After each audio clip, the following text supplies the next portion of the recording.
When people make decisions and try to look for who to blame, I don't really think it's right. So, and I always like to narrow things to myself. Like I said, I've saved money, put it into car business. I lost a lot of money there. In fact, I think I had to clear about 6 or 5 vehicles when I wanted to close it down. And I had to sell all of them at half price. Hey, what's up? Welcome back to Winners on a Wednesday, where every single Wednesday at 7 p.m. I interview one of my students who is killing it in property and become financially free as a result of my training and techniques. In this video, you're going to hear from Osita. He is absolutely incredible, from Nigeria, now living just outside London. He's financially free. He came to me a couple of years ago and he was working in a job, and he said to me, Samuel, I haven't got any more hours in the day, I haven't got time to do property, what can I do? And he's managed to become financially free, got a nice portfolio of 5 rent-to-rents, making him a profit of £3,000 a month, and he's just picked up the keys to a property that he bought on auction, which is a buy, refurbish, refinance property. And in this video, you're going to hear step by step exactly how he did it so that you can do the same thing too. Osita, firstly, massive congratulations, my brother. Thank you so much, Samuel, and I must thank you especially for welcoming me to this interview. Well, I remember when we met about 2 years ago, and I said to you, the first time we met, I said, you're going to be really successful. You said that, sure, yeah. And here you are, super successful. Yes. So what's the journey? What was it that initially pulled you to property? And what were the reasons and the excuses that you couldn't be successful? Because it's very easy to find excuses. Yeah. And you were in a situation whereby it would have been very easy for you to say, I can't do this. So where were you at when we first met? Good. Before I go into where I was before we first met, I would like to take this opportunity, first of all, to thank you especially. I want to thank you and the members of your team for what they did for me during the training, the knowledge you guys provided, the environment, the members of the academy. I'm so proud of everything that I benefited from, because at the end of the day, although it seems as I've achieved this, but it's not my achievement. A lot of this came together to support me, to bring me to where I am today. But I also want to take the opportunity to especially thank my wife. She is incredible. Behind the scene, she provided every support. She helped organize things, and I did just the execution part of the thing. So I want to thank these two parties before I say anything. In terms of where I was before I came into property, well, it's a long story, yeah? But I would like to cut it short. I came into UK 2010. And when I came into UK, I came with a notion of getting myself into business. I have a vision to leave a legacy for my family. I have a vision to join hands with great Africans who are working hard on a daily basis to emancipate and help Africa regain its potential. And I have this vision from childhood. I've seen poverty. I don't talk about poverty, I've seen it. I was born into a family where from childhood, I know what it means to be wretched. You understand? Yeah. And I've seen people die in situations that were avoidable. People have died in my hands, and the pain of the fact that these deaths are avoidable has been living with me from childhood. And I've always been set on this path to leave a legacy that will help us. When I mean us, I mean my immediate community, my people in Africa, to know that there are a lot of potentials we can work on to live a better life. So that has been my drive. Beyond me doing this for my wife, of course, to keep the family happy and leave a legacy for my children, the greater African situation is the major drive for everything I do. So when I came into UK, it was intended for me to delve into international level and practice engineering, thinking that I could engineer myself to that part of my legacy, which never happened. So I never had anything to do with property. Actually, when I came to UK and I realized how people buy property in UK, you buy a house and you begin to pay mortgage until you die and things like that. It kind of put me off. I never was saving to buy property. I never did. At some point, my wife was like, let's just buy a property. I said, no, I want a business.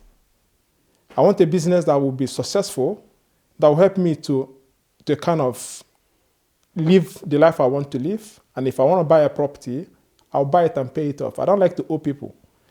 And carried on that. But that, with the kind of work I was doing, I was having modest jobs.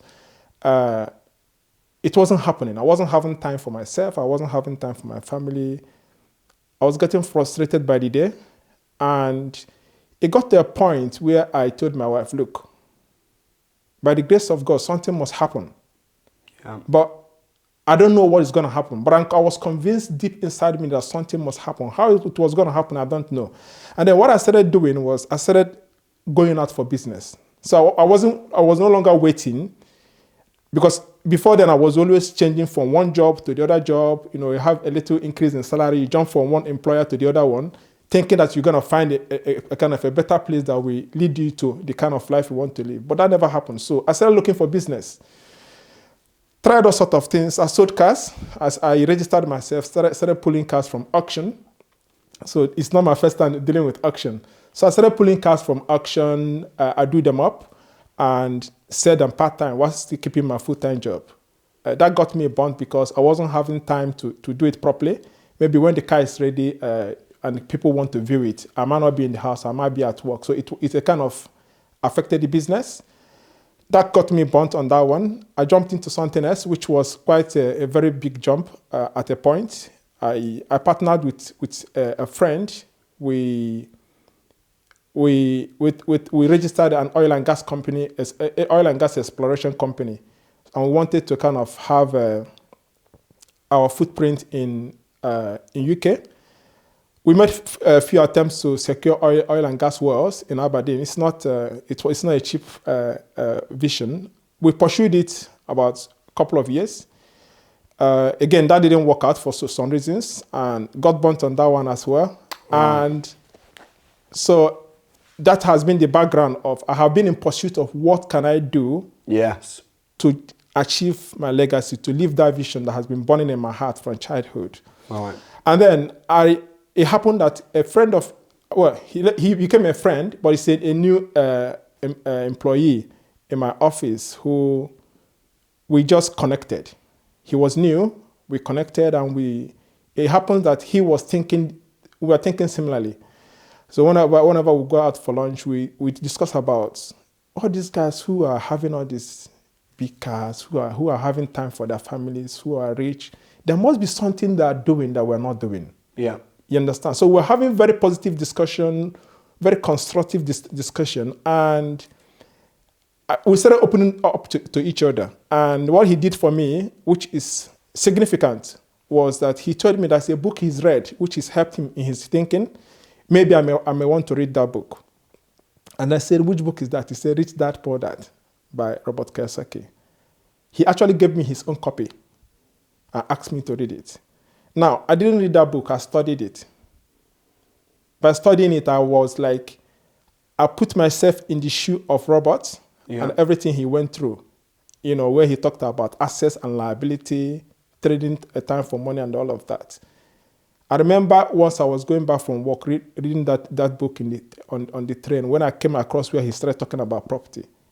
And I kind of, at that page, I put a stop. And I said, I need to take action. Mind you, like I said, when I came into this country, property, I was put off with anything property because of the way they buy property here. So I have no clue about anything property. Yeah. But when I read that book, and I began to see the possibility that lies in property, you understand? I said, okay, let me give it a go. So what do I do? Normally, my kind of person is a person, if I want to do anything, I like to get myself trained. And I started searching for trainers. When I searched for trainers, I won't mention the name of the company that came up first, and I attended their crash course in Heathrow the next Saturday. Yeah. When there... This was my course or someone else? It's not your course. Okay. I didn't pick you first. No, I didn't pick you. I won't mention the name, but they came up first. I attended their course in Heathrow the next weekend. I just came home. I told my wife, look, I'm going for this training. I think I should switch business. This property of a thing is what is a kind of taking the bus for now. I want to go for there's a free course I've seen for Saturday next week. I'm going for it. So we canceled a few appointments, and I was there. I actually attended it with my daughter. Yeah. With my little daughter. because I want to start a kind of grooming them from childhood as well. So I got in there. It was a good event, but because I'm a very passionate person, if I'm speaking to you, if I'm in an environment where there's no enough energy, positive energy, I don't easily connect. Yeah. So because of it, I couldn't connect. I felt like these guys could not take me to where I want to. They may give me the knowledge, but it will just dissolve like ice. Right. You understand?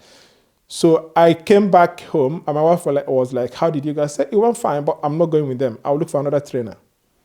That same evening, I kind of went to YouTube and said, property trainers in UK. You popped up. I want to be honest with you. When you popped up, I'm like, not this person, no? That was the first thing I said. But as I noticed that you have loads of videos. I said, he must be doing something right to have all these videos. And I clicked on one. I can't remember exactly the one I clicked. You almost jumped on my face. Your energy was like, boom. I told my wife, this guy is the guy that will take me. And I couldn't even finish the video. I went to your link and booked for the crash course. And I came to the crash course on I think 18th, 19th of October at Cumberland, around Hyde Park. And what year was this? This is 2019. Right. That was the crash course I attended. And when I came to the crash course, I was overwhelmed. I was so excited. I was so pleased. I mean, the experience is something that I remember coming to you on that same crash course, and I told you, like, I lack words to describe you and the impact you had on me on that day. And that is because that is what it was.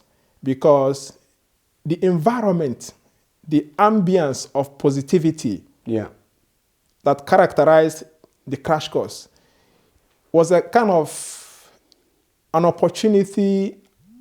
For the time I've been in UK, I've never seen such environment. And it kind of sparked something in me that was asleep.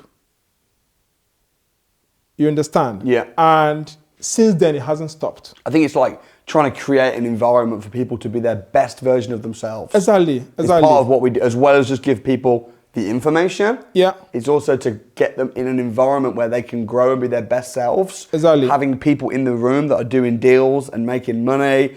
And it's hard to explain, but I think that's just as important as the information is making sure that there's implementation of the information. Sure. Without the right environment, your vision could die on your lip. Right.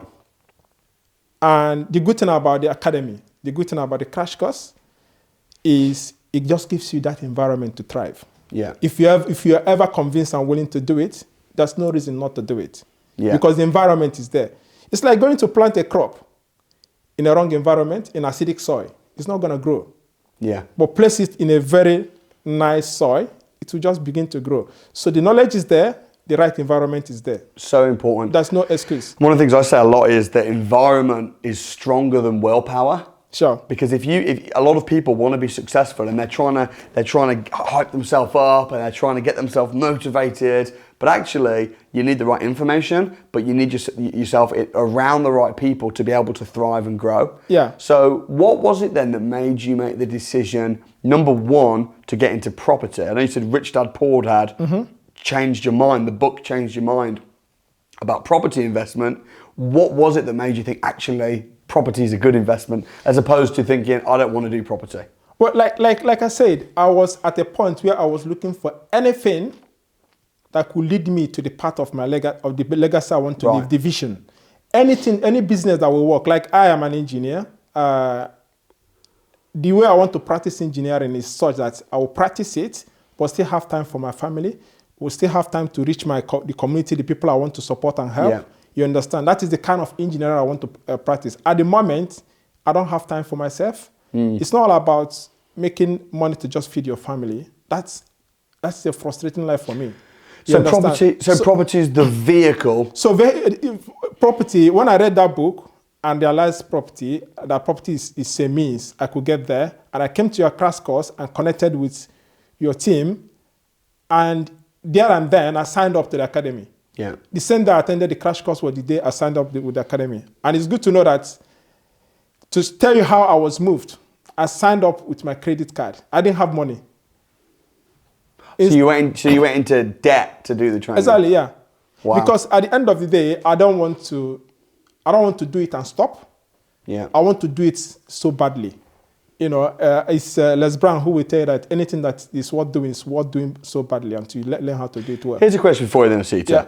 October 2019, that was around about the time of period as well when I was getting told, stop getting people into debt to go into training, right? Yeah. Around about the same kind of time.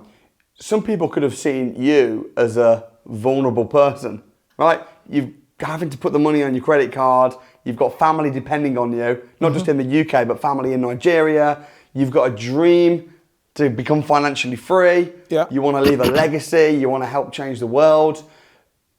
What would you say to that? Because for me, it's really difficult because someone like when I started out in property, I didn't have any money, right? I had to put money on credit cards, borrow money from people and just pray that it worked and put my all into it. There's some people that could come on the training, that could put them onto it, and it might not work. There's no guarantee that anyone's going to get rich, anyone's going to become financially free. There's no guarantee. So it's for me as a trainer and as a business owner that not only runs a property company, but also a property training company, how do I, as a trainer, know whether to take somebody on or not as a student? Well, I think that's a gray area, and it's quite a difficult one. But for me, in my own opinion, I believe that every adult should be able to take responsibility for the decisions they make. I didn't consult you when I used my credit card. It was my decision to do it. It's like, let me put it this way. Let me create a scenario. Say like, I'm climbing, I'm on top of a tree. Yeah, and there's only one branch that I could hold my hand without falling down. And I can only see one branch at a time. It's my decision to either grab that branch, hoping that it's not going to break so that I don't fall, or leave it and fall. Whatever decision I make at that point, I have to take responsibility. And that's the way I see life, you understand? But at the end of the day, when people make decisions and try to look for who to blame, I don't really think it's right, if that makes sense. Yeah. So, and I always like to narrow things to myself. If I have, like I said, I've saved money, put it into car business. I lost a lot of money there. In fact, I think I had to clear about 6 or 5 vehicles when I wanted to close it down, and I had to sell all of them at half price. Yeah. It's my money. It usually takes me long to save £1,000, but I lost those money. It is my decision. I attempted in those business. I ventured into them. I didn't consult anyone. I lost that money. It's my decision. I'm not going to start blaming anyone. I went into establishing an oil and gas exploration company. It got me burnt. It's funny, but that is the truth. Those are the decisions I've taken in life. Yeah. You understand? They're part of my history. You understand? But in as much I've lost money there, I didn't lose everything. I gained a lot of experience. I gained a lot of strength. And again, for us... So it's all about taking responsibility. And for us as a company, if we said, you know what, we don't feel comfortable taking you on, and even if someone like you's got fire, got passion, the bank says they can afford it. It's your credit company that gave you the money. Not we didn't put you into debt, right? No, you didn't. And I don't think, actually, even if you want to do it, not to take from people like myself, you still find it difficult. Because if I really want to do it, I can still do it. Yeah. The only reason, if I come to you, why are you going to ask me to know that I'm in debt? If I don't want to disclose it to you, you're not going to know. We can't know. I can put the cash for my credit card into my debit and still pay you off. All we can do is give you the best training, give you the best support, and hope that you put the effort in and it works. Exactly. And of course, on the advanced training, like you're on the academy, it's not just, you're not a one-off. No. When you're around other academy members, most of them are winning. Most of them are doing deals. The academy is... What is the right word to describe the academy? The academy is a wonderful place to be. It's not just you offering the training.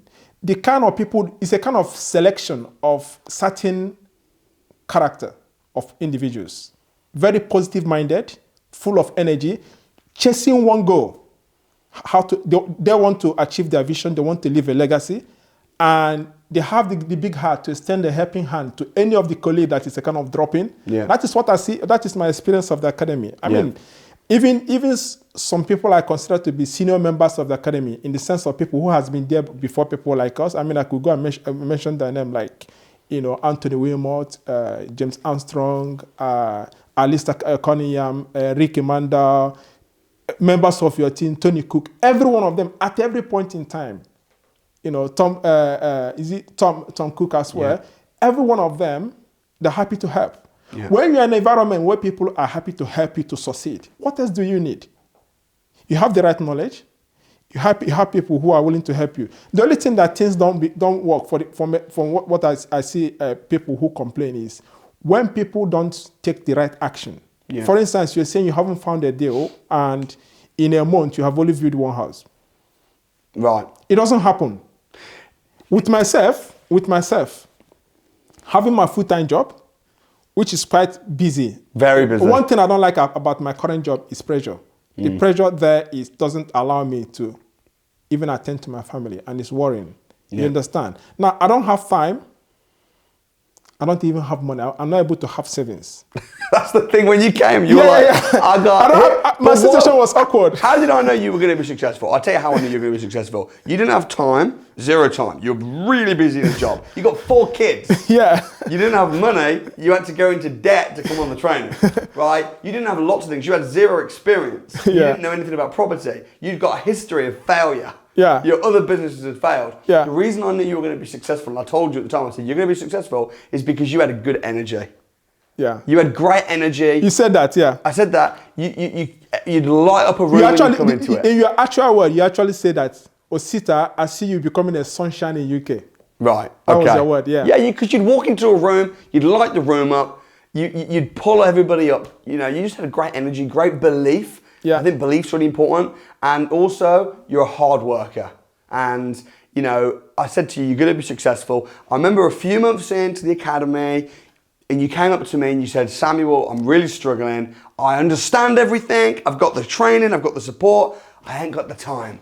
I literally haven't got time to book any viewings. Yeah. We sat down together and we put a plan together. Yeah, that plan, I forgot to bring it today. It's actually a piece of paper. I haven't thrown it away for your information. And that plan was a game changer, because what it did for me was it's streamlined. Because with me, I understood, like I said, I understood every of the strategy. And I started off trying all of them. Yeah. And he told me, hang on, stop. Choose one for cash flow that suits your circumstance. Yeah. And I said service accommodation. I say, put all your energy there. Right. And that was the game changer. And once I did that, had my first deal. And you got it really quickly. Yeah. I got it quickly. And you were my first guest in the first one. Yes, I came and stayed there. Yeah, and which was lovely and quite encouraging. And after then, I then decided to take 2 months leave from office without pay and level myself into property and see, I kind of expand it a little bit. Like a financial freedom challenge. Is that something like that? Boom. So, and once I did that within the 2 months, I was able to ramp it up from 1 to 5. Wow. And then got back to work, which I'm still doing And now. those 5 properties, I know some months they're crazy and you might make like £6,000 profit. Yeah. But generally speaking, average it out, you're talking about a profit of £3,000 a month, which is financial freedom. Yeah, it is, yeah. We had a conversation recently and you said to me, look, I'm making enough money to leave my job now. Yeah. I'm financially free. I need to talk to you. Should I leave my job? What did I say? We had that Zoom call. We had that chat. What you said was, you advised me because of the people who depends on me, my immediate family, the people who depend on me from my back in my country, Nigeria as well, and the loads I have. You will advise me to rather not leave now, but see how. He said, if I can get a part-time job. Maybe try and see if I can get a part-time job. Yeah. That will keep me going so that I don't jump out, because service accommodation is in as much as it's a working strategy, it has loads of risk. Yeah. Given that I'm a family person that has a lot of dependence. Exactly. You understand? So you advise that I should calculate it very well and know the right time to leave. Exactly. Because the thing is, if someone's single and they've got a job that they hate, and you actually really enjoy your job. I enjoy my job. The only thing I don't like about my job is the pressure and lack of time. Right. Because if you went full-time in property tomorrow, you'd probably double your income because you'd have more time. Yeah, sure. But I said to you, after we looked at it, we said, look, you've got 4 children, you've got a wife, you've got people in Nigeria depending on you. Yeah. Why don't you just wait another 6 months, continue to build, get that £3,000-4,000 a month, get it up to 10, until it's like ridiculous to you to stay at your job. But right now, your job is safe, and you don't want to be in a situation whereby you quit it and then suddenly over January, February, your serviced accommodation dries up a little bit and your income's 1.5, 2 grand, and you're struggling and you're stressed to pay the bills. You enjoy your job. So that's kind of the decision that we made. And since then, you've gone off and done another 2 deals. You've got another rent to rent. You've also bought a house on auction, buy refurbish. So you're definitely not slowing down anytime soon. No, there's no stopping. The light is burning. Yeah. Like, the fire in my belly is too hot in the sense that I'm the only one that understands it. But at the same time, I'm being careful how I move. Yeah. I don't want to be driven by emotion. At some point, I actually quitted my job. I've written my resignation, but when I checked everything, and I kind of say, patience. Yeah. So there's no stopping. There's no talk up. If property business stops to work, I'll jump into something else. Like, I would rather want to be seen as making everything possible to achieve my vision than to stop and relax and think it's not going to work. Yeah. If it's working for Mr. A, there's no reason why it shouldn't work for me. There's no stopping. Like, I'm convinced beyond doubt that I'm going far in property. You know, like, different people take off differently. You understand? I'm taking my time. Every hour I have as extra for my full-time job, for my family, I spend it on property. I viewed houses 8 p.m. in the night. Like, I will push any agent to fit into my situation. Yeah. So I'm doing everything possible to make it work. But the fact that you've managed to do this alongside your full-time job, I know you booked 2 months off unpaid leave, but it's quite remarkable, really, that you've managed to replace your income and you've done it on top of a very demanding full-time job as an engineer. Yeah. What tips would you give to somebody that's really busy, that's not got time, maybe they've not got any money as well? What advice would you give somebody starting out that hasn't got time, hasn't got money, yet they're wanting to get into property? My advice will be the advice I give to myself. Sometimes when you think, you realize that the situation around you might be tough, but it might actually be that you are the limitation against your vision. And with that, I'm able to have a mindset that anything is achievable. It doesn't come easy. Like my full-time job, sometimes I finish off. If I work in the office, I finish around 6 o'clock or so, come back around 8, 9. I switch back to property. I work till 3 a.m. And sometimes I do this from Monday till Sunday, 7 days a week. Right. Without enough sleep. You've got to burn the candle. It is tough, but if you keep your eye on the ball, where you want to get to, your mind will work alongside with your body. And that is just my advice. So everything is doable. Don't sit back and think it's not possible. It is possible. Like people will say, if you don't do some crazy things, you remain where you are. Yeah. And again, my other advice is sometimes it's good to pause, and if you know you are not getting to where you desire to be in life, you've got to check the things that are impacting you. Check your environment. Know the things to eliminate. It's so true. And also sometimes it is hard if you've got a full-time job, especially if you've not got a lot of money as well. But a lot of people say they've not got the time, but then they get back at 7, 8 in the evening, and then they just chill out, watch Netflix. Exactly. On a Saturday, they'll just chill out, go shopping, watch TV, watch the cricket. And it's like, well, hang on a minute. It's not about how much time you've got. It's about what you do with the time you have got. Let me tell you, just because you mentioned this, at some point, I took off television in my house, disposed it. Wow. To keep myself focused. Yeah. You understand? So For me, it's all about whatever it takes. Whatever it takes, do it. Yeah. And when you're doing it, it doesn't really matter. So long as you're making a forward movement. I think it was Martin Luther King, the Jr., that said, for any vision you have, fly if you can. If you cannot fly, run. If you cannot run, walk. If you cannot walk, crawl. So long as you're making movement towards the positive direction, keep moving. There must be something in you that keeps you moving. Get that and keep moving. And I think that's the reason why I said you were going to win. The fire in your belly and your mindset and your persistence, that was what I knew you had. And I thought, even though you've failed in the past to different businesses, and even though you've not got time, even though you've not got a lot of money, with your mindset combined with the correct training and support you're going to get through the academy, I was confident that you would make it in property. And I know you've still got way more to do and way more, you're not where you want to be, but the fact that you're making £3,000 a month and you've just bought a property as well, BRR, that's incredible. How does it feel now, having achieved what you've achieved? Does it? How do you feel about looking back at how you've changed and what you've done? How does it feel? For me, I feel so grateful. I'm in that state of mind where thanking you in the way I want to thank you.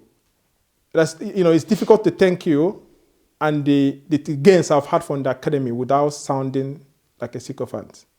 Like a what? A sycophant. It's difficult to thank you the way I want to thank you without sounding like a sycophant. A sycophant is a praise singer. Oh, right. People who sing praises. Right, yeah. Sorry, you understand? So because of the way I feel in my heart, I'm so excited because 2 years ago, what actually has happened, in summary, is a mind shift. I have been working hard for things to work, but it's not just that now I found an opportunity that looks very possible, but it's also my mindset to things has changed. I can tell you before that crash course, I don't owe anybody. I can't take, if I spend £1 in my credit card, like I refuse to increase my credit card limit. Yeah. If I spend £1, I pay it back. You understand? All those has changed. That's a lot of things that has changed that this interview may not be able to contain. And it's not just about the money I make. I'm seeing my vision coming through. I see myself on the path of realizing my vision. And again, this interview will not be able to express the tears I have in my heart. I have tears. They might not be visible, but the things that drive me from my family to my community. I've seen tough things happen to me directly and indirectly, and I'm not prepared to let go without contributing to making a positive change. Yeah. And that is the drive. So whatever it takes, I'm in for it. And these properties that you've got, we'll talk about the latest one that you've bought yourself, but the ones that you're controlling, talk to me about the difference between owning a property and controlling a property. Well, when you own a property, I believe more in controlling. Controlling is where you take a property you do not own, you control it, use it for business and make money out of it, and then settle whoever owns the property at the end of the day. It has lesser risk in terms of capital involvement. Yeah. Like for instance, I do service accommodation business. If I'm to buy a normal house in London, in Surrey, where I do my service accommodation, or even Birmingham or Portsmouth, where I have my units, I'm going to be spending thousands of pounds doing that. But with a little amount of less than 8K, you're having a decent service accommodation business that is able to give you a very wonderful return on your investment. So that is control. Yeah. So you're controlling another person's property, and you're making cash flow, and that's control. So for me, control is more interesting than owning a property. However, there are other strategies you can deploy to own a property, like the BRR that I'm doing. I'm literally going to buy a house that is worth 120,000 just for 10K at the end of the day. It's all about applying the strategies, So controlling properties with serviced accommodation, you've had some of your landlords in the past that have seen what you're doing, they've seen how much money you're making from their properties, they've got a little bit jealous, and then when the term ends, they've said, I want it back now, I want to do it myself. Yeah. But when they do it, they can't make money doing it on Yeah. serviced accommodation. They put it on Airbnb and it doesn't make any money. When you do it, it makes loads of money. Yeah. What's the difference? Do you just have the touch of gold on you, or what's the difference? No magic to it. It's just, there's a lot of work involved, and if you're not trained, you can't do it. It is tough. It's a tough business. You know, the fact that we are speaking about it now, it doesn't mean that it's easy. You've got to get trained. If you don't have the right training, there's a lot involved. There's a lot of things you have to do to make it work. And if you don't know how to do them, you can as well just forget it. It's a business. It's a business at the end of the day. And if you don't have the right skills for it, beside having this skill, if you don't also have the right network, the right team in place, you will lose your deposit. Yeah, exactly. That's what it is. I think it's a bit like if you watch somebody driving, but you've never had any driving lessons, you can't go, oh, I'll just try it. You're gonna crash. Sure. And in the same way, when you're driving, you need a driving instructor, and then you get good, and then you can go off and do it. You've had to learn. You've paid for education. When someone watches you do it, goes, "Oh, let me have a bash," they're not going to be able to do it. No, it doesn't work that way. You've got to get trained. If it was that way, everyone would be doing it. Yeah. Yeah. You've got to get yourself trained and spend some time, soak the knowledge. Yeah. Practice it. You know, take all the no's, all the rejections. Yeah. You know, get all the initial failures, and then strengthen your muscles, and then get on. That's what it is. Where are your 5 service departments? I have 3 in Birmingham. 3 in Birmingham. I have one in Portsmouth, which is a massive one. How's that going? It's going well. Is that like a church? It's a church that was converted into decent duplex apartments. Nice. Yeah, it's doing well, and we'll have one in Staines, just close to Heathrow, and we've just taken another one now in just beside Windsor Castle. Oh, very nice. Yeah. So will that make your profit a little bit higher once that one goes Sure. through? Yeah. How much are you expecting to make off of the Windsor one? No, usually we try to be very, very conservative. We peg all our profits minimum 500. Yeah. But obviously, depending on the month and the season, there will always a kind of exceed, expand and contract. £500 minimum profit. Minimum, yeah. Yeah, and that's where it needs to be. Yeah, that's what that's where it needs to be. Yeah. To be a business. And then the property you've just bought, you said that you're only going to end up leaving about 10,000. You'll basically own a nice £120,000 house for just 10 grand. Yeah. How can you have a house for just 10 grand? Oh, so it all goes back to the training. The strategy I applied on that one is the BRR strategy, where you buy a house that is run down, that has good potential for you to add value. So you buy it a little bit lower than the actual value if it's done up, and then you're able to put those values, like add kitchen, do general refurb, add extra rooms, maybe do some extension and things like that. Although we're not doing extension on this one, add all those values to push the value up, and then you'll be able to kind of pull your money out when you refinance, and then go again and do the same strategy on another house. So what happens is at the end of the day, you leave little or nothing, little or nothing in the deal. I mean, we had a deal which we were supposed to pull out all our money and still have some profit in it, but that we were gazumped on that one. Let's talk about that deal. It's important to talk about the failures as well as the successes. Yeah, it's cool. So you were buying a house. It was a joint venture. Yeah. And you got a really good price. Yeah. £95,000. Yeah. But then at the very last minute, they were like, actually, we're going to put the price up. Sure. And you were like, absolutely gutted. I said, no way. Yeah. And I know that you were tempted to buy anyway. I was. I wouldn't let you. Yeah, but you wouldn't let me. And I really love the support you gave me then, because what has happened is, it's my first experience. I never believed that anything like that will happen. I mean, we are just close to exchanging. And then they were like, we need extra money. And that just rocked the deal. Yeah. I'm like, anyway, we have spent some money into it. 50-50, should we go or not? Yeah. And you were like, no, discipline your disappointment. Yeah. And I did it, and I'm happy I did today. Yeah. And it's a kind of helped me also to build that emotional part as well, to be strong. What do you mean by that?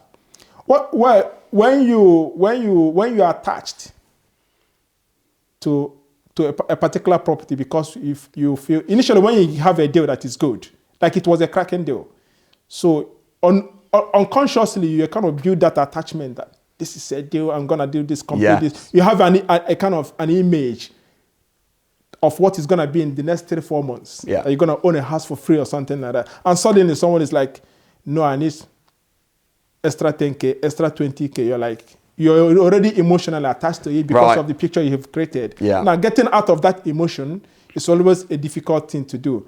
And you need some support at that point to be able to pull out. You know, if you haven't had that experience, there's a chance you kind of delve into something that you should have not delved into. Well, it's a trick that people use, you know. They'll try and negotiate just before you complete on the property. Yeah. And they'll know that you're emotional. Yeah. And that's why I always say never be at ease until you got the keys. Sure. Right? And you're not buying a house to live in. You don't need to be emotional. It's an investment. And it's formulas, not feelings. And I know we looked at the property. I looked at it. I said, it's a great deal. Then you went ahead with it. Then you came back. You said, they've changed the price. Yeah. I said, pull out. Pull out. But now you found another property. Have you got the keys?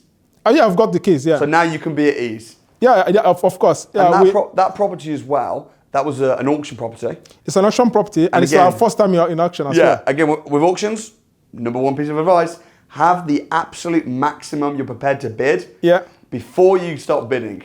And never go a penny above that. Sure, I had that because you told me how you bid for your castle. Yeah. Yeah, so I learned for that one. So yeah, I wasn't gonna exceed what we have. So what was the maximum price you were going to go up to? 73. 73. Yeah. And what did you end up getting it for? 72. Brilliant. So bought it for 72,000, refurbing it. How do you know how much the refurb's going to be and how much the end value is going to be before you've even done it?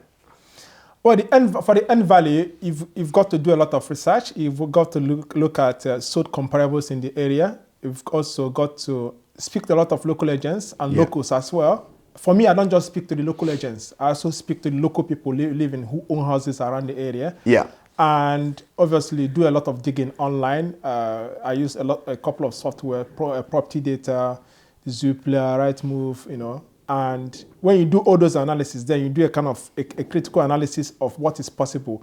Being pessimistic, that is the only time when I'm stacking deals, I can afford to be pessimistic. You have to be. Yes. You're too pessimistic though. You're very conservative. Yes, I am. But the refurb on that, you expect about 20-25 grand. End value, you've already got a chartered value. I give you an end value of 120. 120. Yeah. So I get that when you finish the work, you're going to refinance it and pull out majority of your money, leave about 10 grand in. Yeah. But where did you get the money from in the first place to buy the house?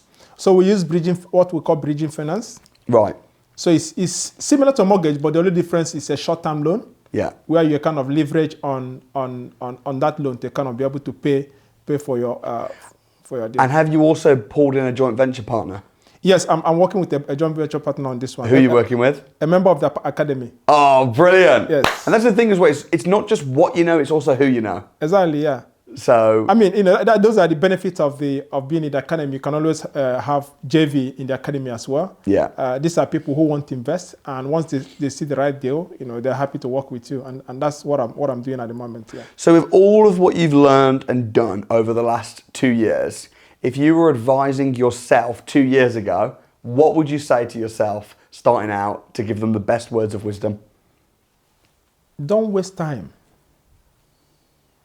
Just take a leap from the cliff and develop your wings as you're flying down. Yeah. Just go. Get trained first.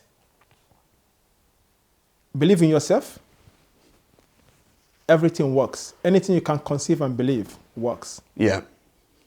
The world, in the world, everything happens in our mind. Get your mindset right. Yeah.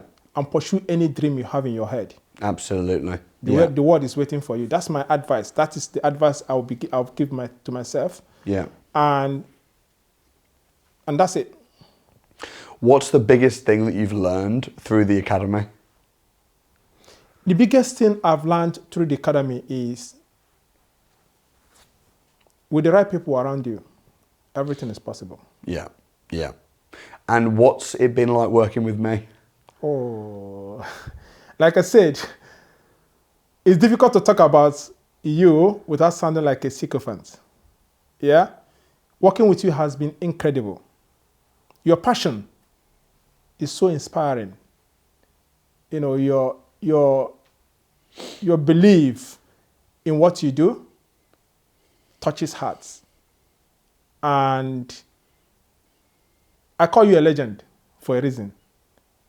I don't just call you a great man, I call you a legend. And that is not me trying to sing praises for you. It is how much you have impacted me. Yeah? And I'm not able to describe the way I feel because you have caused a very big mind shift for me. And I'm reaping the benefit now. So working with you, with your passion, with your energy, is what really connected. Before I came to your crash course, like I said, I was already connected with you without seeing you. Yeah. That passion, that honest desire to help people succeed stands out among your contemporaries. I appreciate it. And I just want to say as well, the feeling's mutual. You're a legend. It's been incredible working with you over the last couple of years. Thank you. And I've really enjoyed it. And you know what? The journey continues. I know you've got a lot more that you want to achieve. Sure. A lot more people you want to help. But even just by coming on this interview now, you're going to be inspiring thousands of people because your story is incredible. What you've done, starting with no money, with no time, but just with a dream and ready to take action is incredible. We've got an academy training tomorrow, which we're going to be running. And all the people coming, they're all doing deals. You know, like I think about 80% of people coming on the train tomorrow are making money in property. So, you know, environment, I think the biggest thing you've talked about today, which has been incredible, is just the power of being around the right people. Who you're around is who you become. Yeah. And it's a pleasure to be around you. And I'm excited about your next 2 years. We'll definitely do a part 2 in another year or 2. Anytime, any day. The reason, ideally, I normally will not put things in the public, but because... I like to drag you. Yeah, you had to drag me to do this one. But the reason why I'm also doing it is basically to inspire people, not for anything else. Because if I never knew about you, I may not have been inspired by anything to do what I'm doing today. So it's all about impressing it upon people that it is possible. Yeah, that's great. Well, thank you. Well-deserved success. You've got a beautiful family. Thank you so much. Big heart. Thank you. And deserve everything that's happened. Guys, I hope you found that inspiring. If you did, why don't you leave a nice comment below for Osita? Also hit the like button. If you want to come along to the Property Investors Crash Course like Osita did 2 years ago, guess what? You can come down for free on the house because we're on a mission to help as many people have the finances to be able to live the life that they deserve. And this is having a positive rippling effect across the world and across people's hearts and lives. So if you want to come down to the Property Investors Crash Course, I'll leave a link. Get booked on for free in the description, and don't forget to subscribe to the channel, watch more interviews, more videos like this, and I look forward to seeing you real soon at the Property Investors Crash Course. God bless.